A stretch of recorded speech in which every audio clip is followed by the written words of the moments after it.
in game ini di ronde pertama kita di Bermuda. Yes. Dan mulai saat ini juga ya kita udah nggak BPK lagi jadi BKP ya. Jadinya habis Bermuda itu kalah hari terus ke Purgatory. Ya, abis ini ada kalah hari, tapi kita langsung lihat kalau misalkan anak-anak dari King sudah langsung ngamanin dari arah hangarnya, Han. Dan kali ini harusnya agak sedikit terjadi penumpukan kah di arah peak, karena begitu lewat pesawat yang menuju ke arah peak udah langsung rame banget yang turun. Oh ya bener ya, Mangs dan juga dari anak-anak Razar dan kawan-kawan. Bener, dan di mill pun ternyata tempatnya dihabisin aja. XCN gak dikasih tempat di mill dan mereka bakal turun ke Riverside, sedangkan itu posisinya itu bisa kena sandwich juga. Dan di daerah peak lumayan ramai, Sentosanya kosong, bener-bener gak ada siapa-siapa. Dan di Cape Town ada satu tim aja, udah ada tembakan juga langsung ke arah XCN Dewa nampaknya kali ini. Sedangkan dari Kings mengalami perubahan permainan yang cukup signifikan ya. Ketika gue lihat kemarin juga mereka itu kuat banget tuh sampai ke arah late game. Dan di sesi yang sama juga ada XCN dengan sebuah grozanya ternyata udah dapat, kali ini berhasil numbangin lawan, tapi Sie berhasil mendapatkan XCN Rain langsung dipulanginnya ke lobby. Satu orang berhasil dikirim aja. Wah, ternyata Sian ya. Gue pikir Sven ya. Sven ternyata main di FFM. Ternyata beda orang, tapi ini dia XCN trading satu, dia dapetin satu kill dan juga harus kehilangan satu playernya. Ada Rain di sana yang udah harus langsung dipulangkan, dan Rain ini adalah satu player ya yang gue suka banget dari XCN dengan gameplaynya emang luar biasa. Tapi Rizal Lihan, Zel udah tembak juga, tinggal 56 HP tersisa, masih memanfaatkan kesempatan juga bakal coba untuk tiarap terlebih dahulu, menunggu follow up damage dari kawan-kawan Dewa. Tentunya kali ini masih bisa ditembakin juga, ada V Gaming di arah atas tentunya, tapi Zel lumayan hoki juga karena dia langsung dapat Groza pasti dari box nih. yes. Tumbang juga karena ada UG dari Avel Gaming yang berhasil menjatuhkan seorang Zel dan langsung saja dipulangin ke lobby. Nggak tuh, nggak basa-basi bro. Gak basa-basi XCN, karena kayak yang kita tahu dari dulu ya, udah bener-bener lama banget dia sebenarnya punya rumah di mill, tapi kali ini dia tadi nggak bisa untuk dapetin mill secara seutuhnya karena ada tim lain juga yang mana sebenarnya bukan tim yang nyulik Erzal dan juga Rain, tapi tim yang berada di Riverside, karena tadi mengingat Riverside sama millnya itu sebenarnya ada 3 tim. So jadi dari kali ini XCN sendiri benar-benar nggak dapetin dari millnya, dan mereka juga dapetin bagian bawah terus harus ke split juga, dan akhirnya harus langsung kehilangan 2 playernya. Ada Bigetron Beat nih Han di Pochinok. Bener, yang gak trigger Ikam Kojak seperti biasa ya, mereka ngamanin Pochinoknya aja. Dan masih belum ada lawan juga yang terlihat, mereka masih main aman aja di building-buildingnya. Dan perang terjadi cuma sekali doang, bener-bener kayak lu bilang, kayak pasif gitu ya, bukan gua banget gitu. Kalau gua kan sukanya barbar. Lu kan sukanya barbar, tapi ini kalau misalkan terobos. kita lagi ngelihat arahnya Bigetron Beat ya Han ya. Gue kangen banget sih sama permainan anak-anak Bigetron Beat. Apalagi kita dalam vibes yang berada kali ini Free Fire Indonesia Master. Free Fire Indonesia Master hadirnya anak-anak Bigetron Beat dulu sebelumnya adalah dari anak-anak Too Easy for BGL. Iya. Dulu namanya Too Easy for Ikam tuh ya. Iya, Too Easy for Ikam. Jadi apa kira-kira mungkin setelah kemarin belum perform banget untuk Free Fire Master League-nya, kali ini Ikam bakalan hadir jiwa-jiwa BGL-nya, terus udah gitu dia main persis kayak waktu itu di Free Fire Master sebelumnya, karena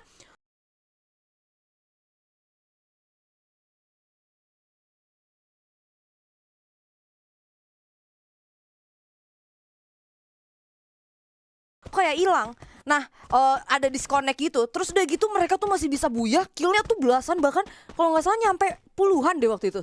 Masa-masa jayanya ya. Tapi emang gue berharap sih buat semua tim yang bertanding hari ini tuh mendapatkan poin maksimalnya sesuai ekspektasi mereka dari timnya masing-masing juga. Jadi pasti ya dong. Semoga bener-bener ini ya puas sama hasilnya gitu. Tapi soalnya kalau dulu tuh ada tuh namanya doa ibu. Oh iya. Tapi kalau sekarang masih belum ya. Sekarang masih normal. Sekarang tuh ternyata dengan nama tim e-sport, dengan nama yang enak dibaca dan gampang dinotis tuh lebih bagus gitu. Gue lebih seneng sih sekarang sih. Jadi kayak misalkan ya ini Ida e-sport kan gampang gitu gue ingetnya Ida e-sport. Misalkan mereka buyah Ida e-sport di game pertama, gue inget nih namanya Ida gitu kan. Dan di nextnya mungkin wah di next season gitu ya, gue tahu nih wah Ida pernah ada di ini apa di Free Fire Indonesia Master waktu udah sampai final group udah ada. Jadi gue gampang notice ya gitu. Yes, tapi kali ini sepertinya dari anak-anak Ida udah notice adanya tim lain walaupun dia juga masih belum open fire, dan gue pikir ternyata dari anak-anak Mangs timnya nggak notice keberadaan anak-anak Ida, tapi ternyata kali ini udah notice juga satu sama lain. Bener, dan dari Mangsa juga masih dapat patahan lower ground yang itu nggak kena visionnya sama dari anak-anak Ida.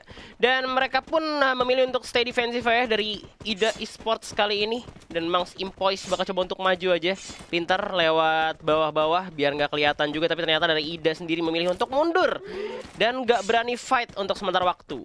Ya, ternyata itu dia udah langsung mulai coba untuk turun. Ini bahaya banget sih kalau misalkan dia harus nurunin bukit ke arah kota tua, karena itu benar-benar curam banget. Dan ketika anak-anak Mangs putusin buat open fire ke arah anak-anak Ida, wah itu bakalan jauh lebih mudah pastinya untuk anak-anak Mangs. Dan bener aja lihat, langsung ditembak kayak dari high ground tentunya kali ini dari tim Ida. Nampaknya udah kesulitan untuk mundur terlebih dahulu, dan masih ada Chrono yang dipasang untuk perlindungan diri juga. Tapi kita lihat ada Impoise juga dengan sebuah parafalnya berhasil memukul mundur korban.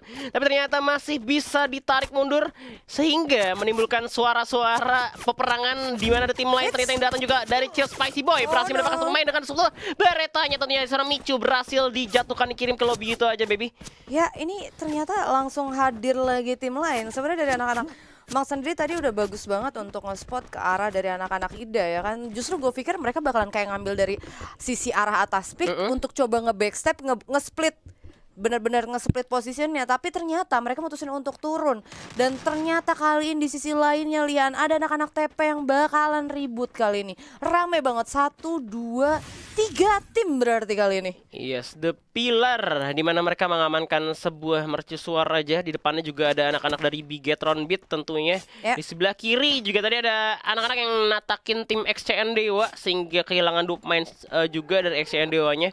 Mereka udah turun ke Pochinok cukup jauh juga dari Mill soalnya, dari Riverside tadi mereka ya. Itu dia Han, karena emang gameplaynya tuh kayak yang gue bilang tadi, udah baca info zone tapi balik lagi ke arah Mangs kali ini yang udah ada Nobita di arah bawah sana. Betul, udah ditembakin juga Lempoise. Nah, sebuah parafal bakal coba tuh predict shot aja, turun ke bawah terlebih dahulu. Ada Sutet yang bisa dijadiin tempat untuk berlindung, tapi ternyata Nobita udah out of vision, terlalu jauh, gak bisa ditembak lagi oleh Impoise. Bakal dimajuin terus, di sebelah kiri udah kena tembak lagi dari sama Impoise, karena cukup berbahaya. Dan sabar sedikit terlebih dahulu. Sabar sedikit terlebih dahulu karena sebenarnya itu di situ ada Mats yang dia tuh di sisi samping jembatannya ya. Jadi emang benar-benar bukan di belakang jembatan juga. Dan kali ini juga anak-anak dari Empoy ada bahkan satu player yang emang juga masih ada di atas jembatan. Jadi kalau misalkan satu kali ini ada yang knock, bakalan susah banget untuk nge-revive satu sama lainnya. Ya karena cukup berjauhan ya dari temennya. Dan juga kita lihat ada Izul dengan sebuah SM8-nya sudah menduduki daerah high ground juga. Kita bakal berpindah terlebih dahulu ke arah tim The Pillars, di mana udah melihat kawan-kawan dari GRC. Sedangkan mereka ini sebenarnya ada penumpukan juga di sekitar Pochinok. Ada Bigetron Beat juga yang belum pindah dari awal, udah pindah ya. Ternyata itu ada kawan-kawan Shezik, Nightmare, dan juga pastinya ada Kings yang juga udah menduduki daerah Pochinok. Wah, udah lumayan rame di arah bawah. Ini harusnya udah pasti terbukti. Info zone ya, Circle bakalan bergerak ke arah sini. Ada nggak ya info zone tuh bohong ya? Kayaknya enggak. Pengen deh gue deh. Bawain info zone gitu ya, PHP gitu ya. Ini tuh hampir, ini kan masih 12 tim. Ini kayak nyaris 12-12. Ini udah ada di bawah. Iya. Tahu-tahu ternyata zoning yang nggak ke bawah. Itu udah auto kelar lagi kan pasti kan. Bener, sebenarnya kalau misalkan semua pakai info zone dan memilih untuk masuk ke dalam zona, kan harus mikir juga gitu ya. Kalau misalkan baca info zone gitu kan, ini kira-kira timnya bakal masuk ke dalam zona apa main di luar zona nih. Tapi kalau misalkan masuk ke dalam zona semua ya bakal perang di dalam zona. Tapi kalau misalkan iya main di luar zona pasti bakal ada di luar zona. Makanya itu susahnya karena ketika lu tuh lawan tim komunitas, karena lu nggak tahu mereka bakal main di dalam zona apa di luar zona. Dan juga ya, lu juga nggak tahu dari segi drop point mereka juga bakal coba untuk turun di mana. Beda halnya sama kayak misalkan dari anak-anak divisi 1 dan divisi 2 kayak yang tadi kita juga sempat udah lihat, Bigetron juga masih turun di arah tengah, XCN juga masih turun di arah Mill. Jadi emang beberapa tim udah punya spot sendiri, udah punya poin sendiri, sampai akhirnya ketika didatengin komunitas juga emang benar-benar lebih langsung bakalan kelihatan. Tapi kali ini agak sedikit penumpukan di arah anak-anak dari Nobita dan kawan-kawan dari anak-anak combo ya, yang bakalan sepertinya bersinggungan dengan anak-anak XCN.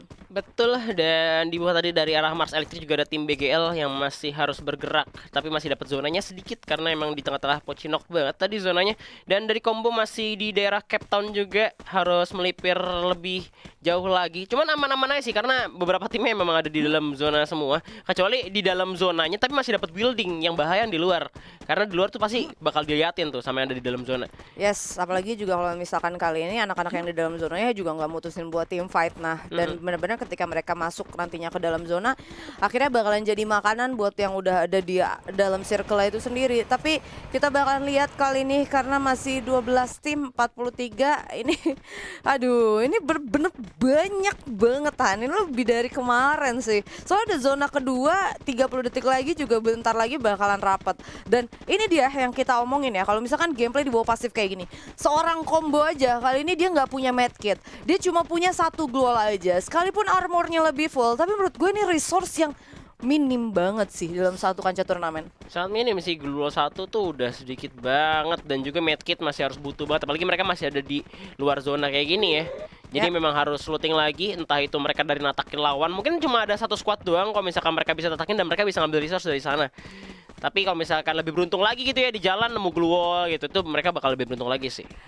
Mungkin coba cari-cari dulu di Sentosa gitu kan, siapa tahu nggak ada yang nggak keluting gitu kan dari arah Sentosanya. Dan ini ternyata dari arah temannya sih udah lumayan sih tadi Mats. Ini combo mungkin dia ada ilmu lain dia. Ilmu lain. Soalnya ya? teman-temannya punya medkit 6, punya medkit 4, dia sendiri doang nggak punya medkit. Gua nggak butuh medkit cuy. Iya, emang posisinya di belakang ya dari si combo. Dan juga memang sebenarnya posisi mereka nggak cukup menguntungkan ya. Gue bisa lebih bilang untuk sementara waktu lebih untung yang di daerah Pocinok karena mereka masih dapat buildingnya dan masih dapat zona. Jadi emang kayak kalau misalkan gue nggak diserang, gue nggak usah perang, kita stay defensif aja karena masih dapat rumahnya masing-masing, tunggu zona lebih kecil lagi. Dan juga udah ada UAV yang udah mereveal posisi dari tim The Pillar dan juga pastinya Bigetron Beat dari Zik Nightmare juga bisa sebenarnya ngambil sedikit aja. GRC juga udah nembak ke arah tim The Pillar.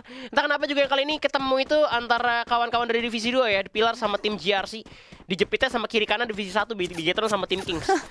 Soalnya mereka kayaknya udah sama-sama tahu atau mungkin mereka ini ya sama-sama notice gitu. Oke, mungkin karena kita nggak tahu dari anak-anak komunitas seperti apa gameplaynya, mungkin kita bakalan coba untuk adu team fight mungkin sama tim-tim yang memang udah kita pahami lebih dulu gameplaynya itu sendiri ya. Betul. Dan ini kalau misalkan dari jumlah tim masih 12 gitu di zona-zona segini, harusnya dari tim BGL yang ada di Mars Electric udah tahu nih, pasti masih ada tim yang ada di Sentosa.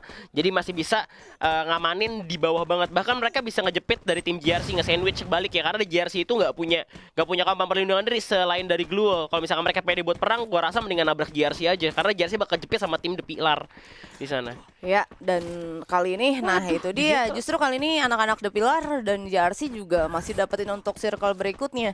Menurut gua mereka masih dalam posisi yang enak sih. Kayak nggak perlu team fight nggak sih? Karena sebenarnya bakalan banyak yang datang dari arah luarnya. Kalau misalkan mereka bakalan team fight nantinya, justru yang dari luar yang nantinya bakalan steal kill karena mereka ya kan. Karena masih banyak banget 12 tim di zona ketiga menuju ke zona keempat. Dan entah kenapa gue ngeliat dari kemarin ya dari playoff FFML itu Bigetron selalu dapat zona. Ini sekarang mereka dapat zona lagi. Nah, kemungkinan justru ya agak sedikit belajar mungkin ya dari match day-nya mereka. Kali ini mereka objektifnya benar-benar ke arah dari circle dan zoningnya, tapi karena anak SCN udah mulai ditembakin Lihan. Ini dia SCN sudah mulai ke spot juga sama Ida Esports yang bakal dimajuin juga double factor disepak oleh seorang hero, bakal dimajuin tembak Bredet ke depan setengah drive udah hilang, bakal dijatuhin 1-0 seorang hero dengan sebuah double factor, sedangkan Ubed bakal coba untuk berlari dan dagang cilok lagi nampaknya bakal coba ke bawah, tapi ternyata Azhar berhasil dibalik gitu aja. Ubed berhasil mendapatkan seorang Azhar dengan sebuah grozanya bakal di NK karena Ubed juga terjepit. Di belakang ada Max tentunya yang bakal coba ditembak-tembak lagi, masih ada Gluol dan juga Kronos sebagai perlindungan diri, di mana Azhar masih bisa di revive dan mendapatkan bala bantuan juga. Ternyata King, yang datang. sang raja pun datang dengan sebuah kalengnya mencoba untuk agresif, tapi ternyata memilih untuk turun dan memanfaatkan kampan building terlebih dahulu. Ya, ternyata anak-anak Kings mereka langsung aja mutusin buat masuk lagi ke arah circle-nya, walaupun mereka sebenarnya punya vehicle juga. Mengingat juga balik lagi kayak yang tadi udah sering banget kita omongin, ini tuh bener-bener masih 40 tapi langsung aja bakal baku hantam melihat kali ini. Iya, bakal dimajuin juga oleh Hero, bakal coba untuk flanking dari sebelah kanan, sedangkan XCN Dewa harus tumbang di posisi ke-12. Kali ini kita lihat Hero bakal coba untuk lewat sebelah kanan, tembak dulu, lempar granat kali ini. Fernando Hall maju ke depan, seorang Akmal juga lagi ada perang lagi di mana Kings terjepit kali ini. Udah tersandwich oleh kawan-kawan dari Ida Esports. support, satu orang terjatuh. Rose pakai terlebih dahulu. Bakal dimajuin lagi. Hero dan sebuah double factor berhasil melakukan satu lagi, dan ternyata kali ini bakal di jump shot lagi. Kings mulai kacir dan harus tumbang di posisi ke-10 kali ini. Triple kill dari Hero menggunakan double factornya. Ini dia factor ya, walaupun udah di nerf selalu aja. Gue lihat tuh factor tuh masih bener-bener ngeselin banget. Tapi kita bakalan geser lagi sepertinya kali ini. Bigetron Beat, walaupun dia udah di secure zonanya, dia juga pengen untuk dapetin kill poinnya, Lihan. Ada anak-anak KB juga yang bakalan coba untuk tembak-tembakan sama anak-anak Bigetron Beat. Kalau ini caranya tuh harusnya Bigetron lebih menyebar luas juga ya. Ada yang coba untuk ngeluas untuk di luar zona biar musuhnya itu nggak bisa kebagian zonanya. Jadi jepitnya tuh nge-spray tuh nge-visionnya tuh luas banget.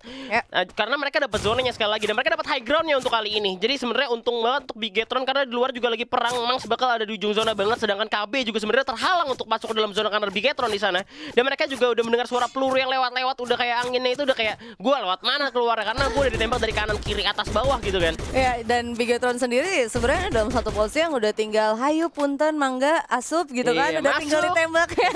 Karena dia udah dalam satu posisi yang nungguin banget untuk lawan-lawannya coba untuk maju, tapi kali ini ada Ida juga yang tadi baru aja ngeratain anak-anak Kings di atas. Mainnya chaos banget. Vehicle yang kebakar di sana, Lihan. Itu dia Hero dengan jump shot, double factor yang langsung masuk ke dalam. Chrono juga pertahanan lawan bakal coba diobrol kabrik, tembak lagi tapi KB terlalu kuat untuk defense-nya kan. Bakal dibalikin aja, Hero terjatuh kali masih ada Mangs, Empois yang maju juga walaupun hilang setengah darah. Nggak membuat Empois untuk mundur, kali masih ada tim dari KB yang bertahan defense-nya. Gizi terjatuh, Mangs pun terjatuh, kali ini tinggal 2 orang lagi di revive terlebih dahulu. Zona menutup masih ada Bigetron di atas, sedangkan di lain sisi juga masih ada perang lagi kali ini.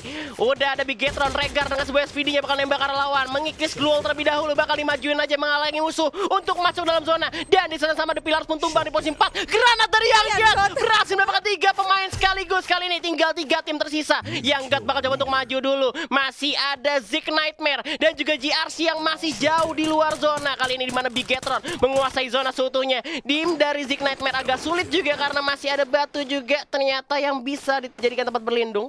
Yes, tapi kalau misalnya kita lihat dari arah minimap kali ini semua juga lagi dan lagi diambil sama Bigetron dari segi zoningnya, dan splitnya juga kali ini benar-benar nguasain banget. Jadi ada beberapa player juga kayak Younggut kali ini bakalan coba untuk fokus ke arah dari Xian dan juga kawan-kawan, dan sisanya lagi bakalan coba untuk fokus ke arah JRC juga. Apalagi Bigetron juga kali ini juga masih benar-benar utuh juga 4 player, Xie dan kawan-kawan mencoba untuk menggunakan vehicle juga bakalan sulit, Lihan. Betul, dan mereka juga dapat sutetnya cukup enak banget, dapat permanen kampan kali ini juga udah ada airdrop yang dimanfaatkan oleh seorang Younggut juga. Ikam bakal turun ke bawah untuk nge-flanking tim GRC. Gluol langsung dipasang oleh Younggut kali ini. Tim Zik Nightmare bakal coba untuk bergerak, tapi Kojak, Regar dan juga pastinya Younggut sudah bersiap-siap untuk menghalangi dari Zik Nightmare kali ini. Bakal dihalangin sama-sama logonya merah. Apakah bisa melawan dari Bigetron Beat yang sudah mendapatkan 7 poin eliminasi? Shotgun 18 sama 7 disiapkan oleh Kojak juga. Zona menutup kali ini perlahan tapi pasti bakal dicari lagi. Sepertinya itu lawan atau kawan bakal ditembak oleh Regar. Avel Gaming terjatuh kali ini, bakal dimajuin aja masuk keluar zona. Tembak satu orang, tapi ada pelontar dari Lem yang berhasil mendapatkan Ikam kali ini. Harus terhalangi untuk sementara waktu juga. GRC mulai membabi buta dari arah bawah. Bakal untuk flanking sekali lagi. Ada Chrono yang cukup baik dari seorang Younggut dengan sebuah Groza yang bakal coba untuk menataki lawan dari bawah. Satu orang terjatuh kali ini, bakal dimajuin lagi. Udah jatuh bos.